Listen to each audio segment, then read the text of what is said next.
Hallo, Hanna. Darf ich dir ein paar Fragen stellen?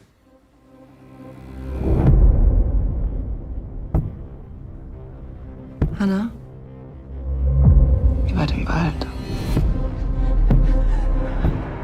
Es war dunkel. Versuch mal, dich zu erinnern. Du und deine Mutter, ihr seid für irgendwas weggelaufen. Wie heißt deine Mama? Lena.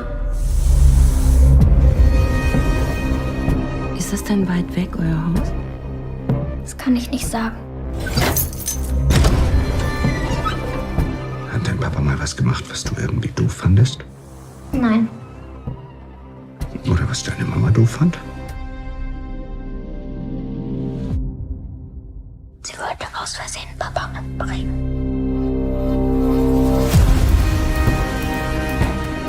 Vor 13 Jahren ist unsere Tochter Lena verschwunden. Das Kind, die Frau, das ist die erste echte Spur seit 13 Jahren.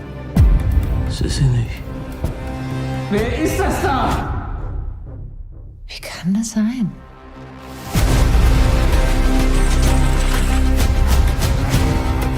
Wer kann noch in dem Haus sein? Glauben Sie dem Mädchen? Er ist immer bei dir. Warum sollte sie lügen?